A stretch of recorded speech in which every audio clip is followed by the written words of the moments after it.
Panasonic FZ2000/2500. Is it just a point and shoot camera or is it more? Let's talk a little bit about this.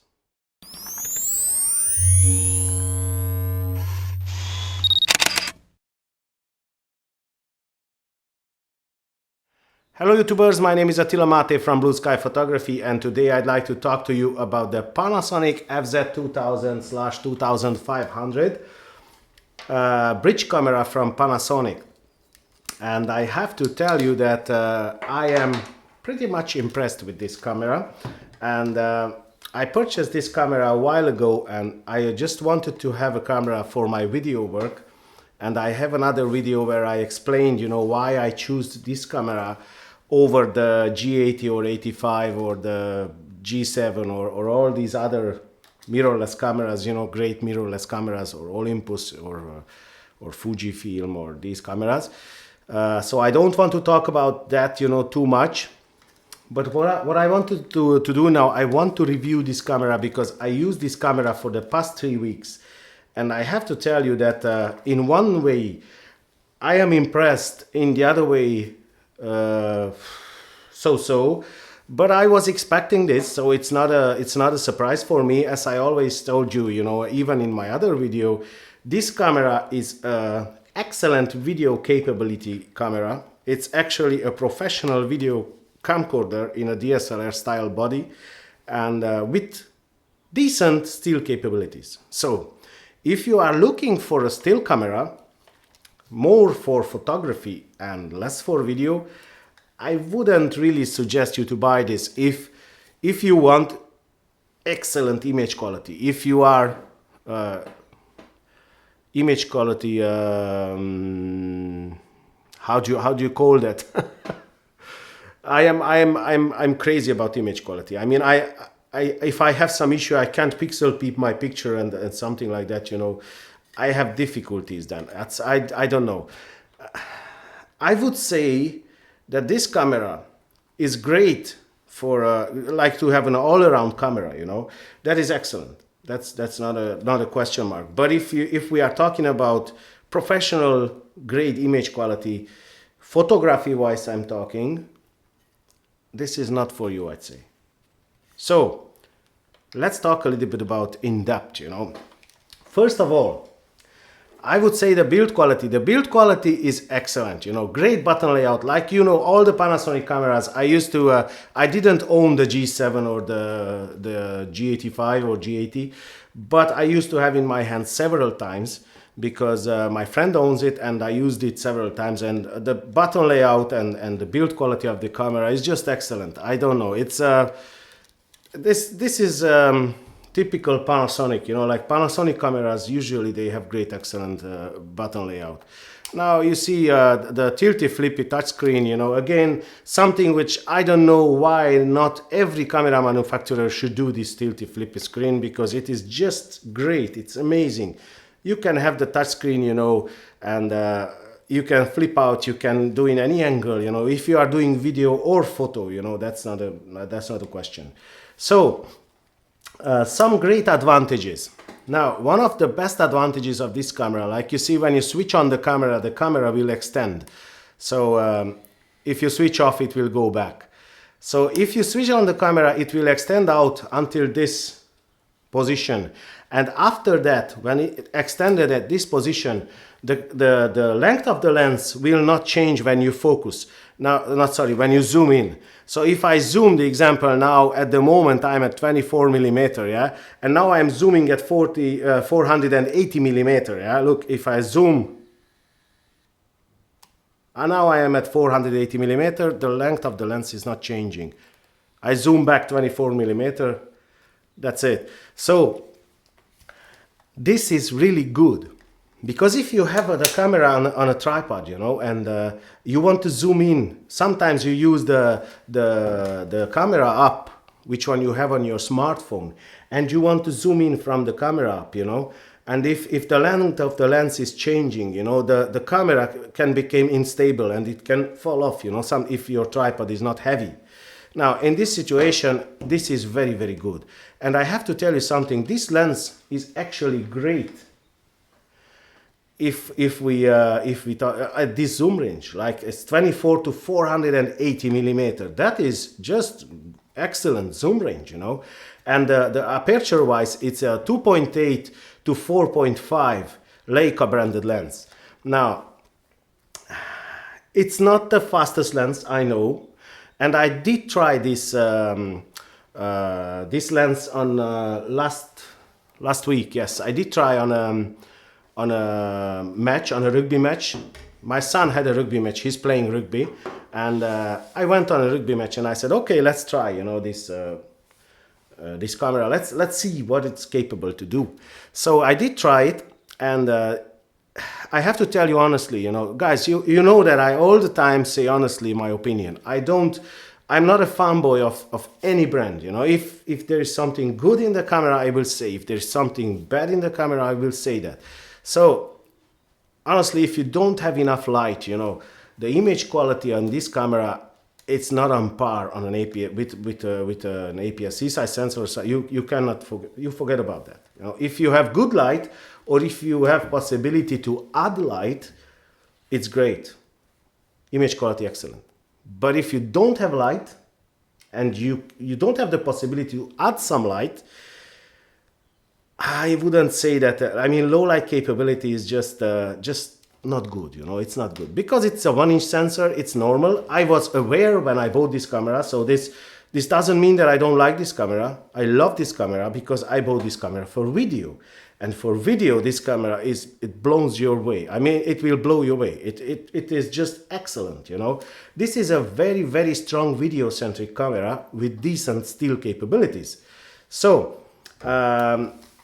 in regards to video, this little camera has some advantages that many other cameras does not have. And one of that is the built-in ND filter. As you can see on this side, you have a built-in ND filter, and you can switch from auto and 1-stop and 2-stop and 6-stop. Yeah, so until 6-stop you can change it, or you can put on auto. And if you put on auto, you know, you don't have to worry about, because the camera will resolve it by itself, you know. That's not an issue. So I love this built-in ND filter. I love the big zoom range. Video wise, you know, like I said, it does 4K video in cinematic 4K mode, and also in Ultra HD mode, and that is excellent. That's the reason I bought this camera. So in this perspective, you know, if we have a look, it works every single penny, because this camera, it's like 1,300 euro in Europe, it's $1,200 in US, and I don't know in Australia, but it will be kind of the same price if we calculate, you know, the exchange rate.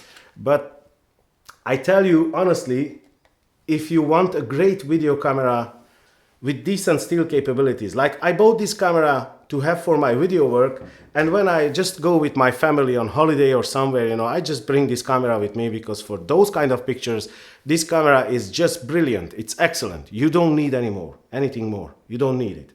And like I said, the button layout and the build quality is just amazing. It is very, very good.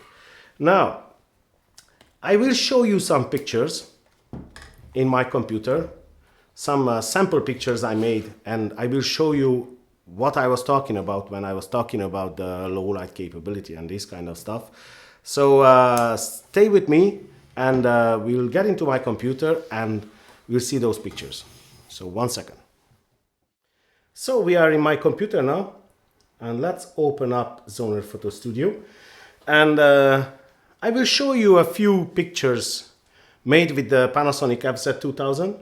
And like I told you, I'm pretty happy with the image quality. That's not a question. But if I compare with my Nikon D7200, you know, it's nothing close. But like I told you, this is not a fair comparison to compare with an APS-C size sensor, because that is a much bigger sensor. You know, like this is a 1-inch sensor, so you don't have to expect that, you know, like it will not behave like that, you know.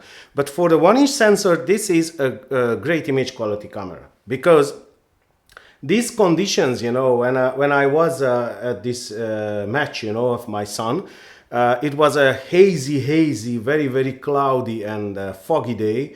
If you can see over here, you can see the foggy, you know, the foggy background. So it was very, very foggy. I mean, these conditions, you know, were very, very challenging for this camera. But if we compare the challenging conditions and the pictures, you know, like I got it with this camera, I have to tell you that it performed excellent. I mean, for the conditions, you know, and for the camera capabilities, you know, this camera performed excellent. I mean, look at this picture. This picture is just great, I have to tell you. It is just great. Now, if you look around over here, you can see the EXIF data. It's 1/500th of a second, f4.5, ISO 1000. Now, this picture was made with ISO 1000.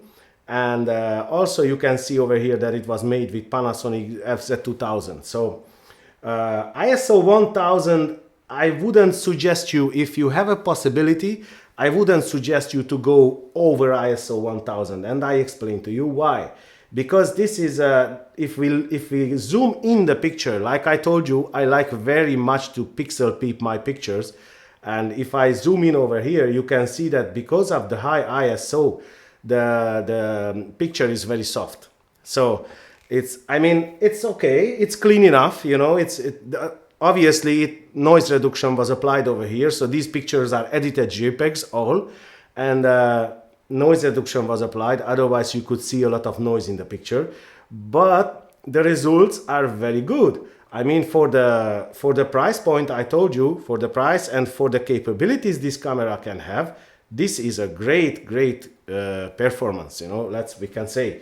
It's, again, you can see over here, this is like 1/400th of a second, f4.4, ISO 640. Now this is ISO 640, it's much better, you know, than ISO 1000. But still, you can see that if we zoom in, you see the picture is soft. So it's not as sharp, you know, as the pictures with a bigger sensor camera, you know, like. But if you want great image quality, you know, then you cannot buy a 1-inch sensor camera, you know, like photography wise I'm talking about. Like I told you, this is a great video camera with decent still capabilities. Now, if you look again for this picture, you can see that if we take in calculation, you know, that these are heavy environments, you know, like challenging environments, let's say, and it's a big zoom range. Like if you have a look over here, this is a 134 millimeter, you know, zoomed in the picture, and this is 174 millimeter zoomed in, and it's a great picture, you know. It's not like I told you, it's not as good as bigger sensor cameras, but obviously it's a smaller sensor. So, but in the same time, I have to tell you that if you need a camera, like an all-around camera, like for your family or for video, you know, this is the way to go. I don't regret 1 second buying this camera. Video-wise, this camera is just excellent.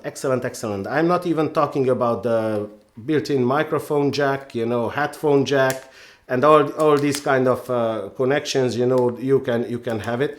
And many cameras, they don't have that, you know, HDMI output, USB, and these kind of things. You know, it's, I would say, for me, for my needs, this is perfect. Like, everybody knows his own needs. Like, you have to know what you need, you know, you have to decide what you need. And if you want mostly for photography, you know, and you want to have great image quality, I would not suggest you to buy this, you know. I would suggest you to go and find another one. And look, if you have a look on this picture again, you know, this picture is made 1/500th of a second, f4.5, ISO 800. And it's a great picture. It is a great picture. So just briefly, if we speak in a few sentences, you know, about this camera, I would say that anyone who wants a great video camera, a professional level video camera with decent still capabilities, this is the way to go. I mean, I love this camera for my work, for what I need this camera. it's just exceptionally good, you know.